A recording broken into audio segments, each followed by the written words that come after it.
All right. That's And okay. now I yield and recognize Mr. Green from the state of Tennessee. Thank you, Madam Chair, and I want to thank our witnesses for appearing here today. When I see patients as a physician, it's my first duty to make the proper diagnosis. Once I understand the cause of the medical problem, then I can come up with a medical plan. The nature of the problem determines the nature of the solution. If you misdiagnose the problem, your solution is going to be wrong, or maybe even worse. There's no doubt that there's a crisis in Cuba. The country is impoverished, it's ruled by a tyrannical and corrupt regime, its people are forced to endure egregious violations of human rights, and political prisoners are detained, tortured, and killed. Everyone can agree on this. The million-dollar question, however, is who's at fault? The far left claim that this is a result of the U.S. embargo on the country, and that the Trump-era policy of maximum pressure on the Cuban people is to blame. But those making these wild assertions fail to ask why these policies were implemented in the first place.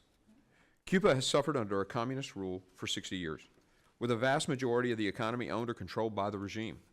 Now more than ever, the Cuban regime is brutally repressing and punishing its civil society and violating the basic human rights of its citizens. Activists, protesters, and even bystanders are unjustly imprisoned and subject to torture and inhumane treatment that the Cuban regime dispenses upon its dissidents. The regime even engages in state-sponsored human trafficking, enriching itself off the profits of forced labor. Cuba is not impoverished because the United States refuses to do business with them. Russia, China, Venezuela, and several other less than reputable countries happily conduct business with the Cuban regime. Rather, the country is impoverished because the regime, at every turn, enriches itself at the people's expense, and they viciously beat down anyone who questions their policies. That is communism, plain and simple, whether it's the former Soviet Union, the CCP, or the Cuban regime. Opening the United States to Cuba will not enrich the country. The corrupt government will not spontaneously root out corruption and redistribute the wealth back to the people.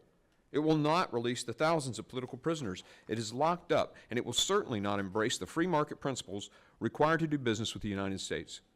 The Cuban military is embedded in nearly every single business, so the concept of a private sector is virtually non-existent in the country. The only outcome to the Biden administration easing pressure off the country is that the brutal Cuban regime will further gorge itself on the profits provided by American businesses, and we will be complicit. The Cuban government, through its military, is metastasizing throughout Latin America. Anything that puts another dollar into the hands of the Cuban government will increase the export of that authoritarianism.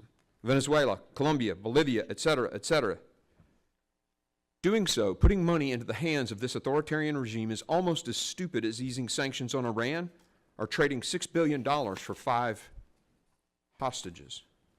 Now is not the time for us to ease up. Now is the time for the United States to hold strong in its steadfast commitment to ensure that the Western Hemisphere is truly free and prosperous.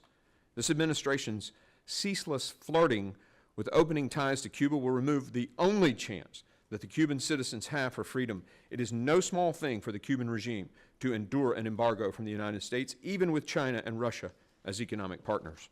If we remove the only leverage that we have to push for reform, then the Cuban regime will have no reason to treat its people with dignity and respect. Thank you, Madam Chairwoman, and I yield. Thank you, Congressman Green. Now I